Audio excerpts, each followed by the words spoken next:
আসসালামু আলাইকুম। আশা করি সবাই ভালো আছেন। আলহামদুলিল্লাহ আমরা ভালো আছি। আজকে আপনাদের সাথে শেয়ার করব কাঁচকলা দিয়ে তেলাপিয়া মাছ রান্না করব। তো এই তো তেলাপিয়া মাছের নুন হলুদ দিয়ে দিয়েছি, মেখে নিচ্ছি লবণ হলুদ।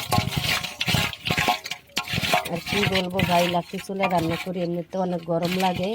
আর রান্নার তো আর শেষ নেই, প্রতিদিন 2-3 রকমের রান্না করা লাগে, কমপক্ষে 2টা, উপরে তো আরও বেশি। এই তো তেলটা দিয়ে দিয়েছি,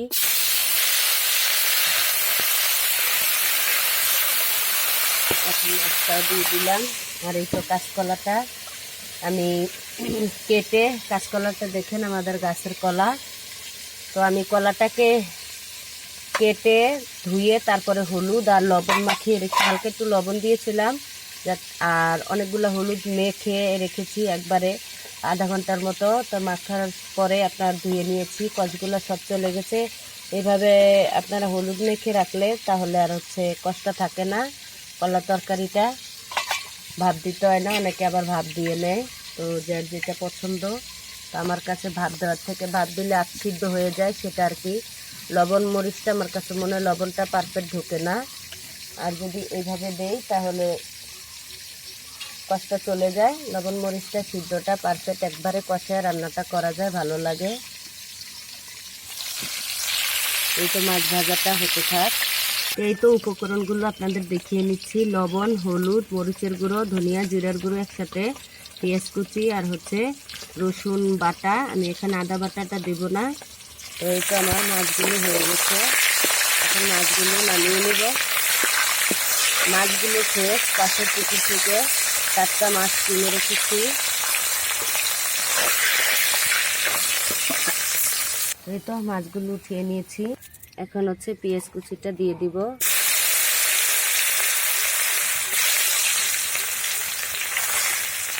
আর হ্যাঁ, এই মশলাটার মধ্যে আমি একটু পানি অ্যাড করব।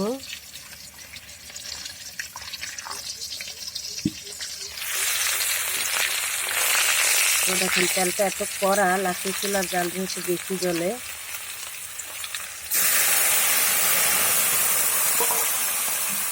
দেওয়ার সাথে সাথেই পেঁয়াজটা হয়ে গেছে। এই তো মশলাটা এখন সুন্দরভাবে কষানো হোক।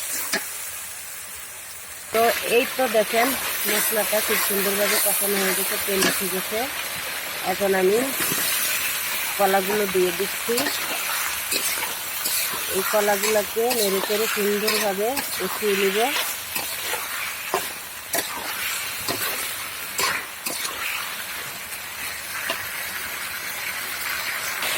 এই তো দেখেন অবশেষে সুন্দর মতো কষানোটা হয়ে গেছে।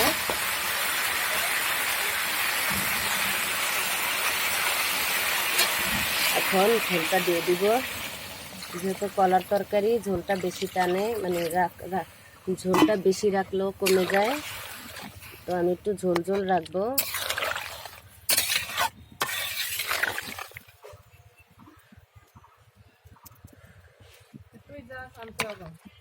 তো এই তো দেখেন অবশেষে তরকারিটা বলক এসে গেছে। এখন আমি মাছগুলো দিয়ে দিচ্ছি।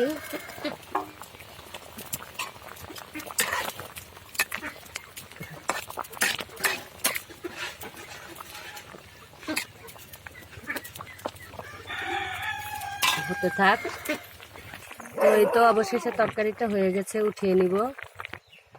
তো এই তো তরকারিটা ঢেলে নিয়েছি, কেমন হয়েছে কমেন্টে জানাবেন।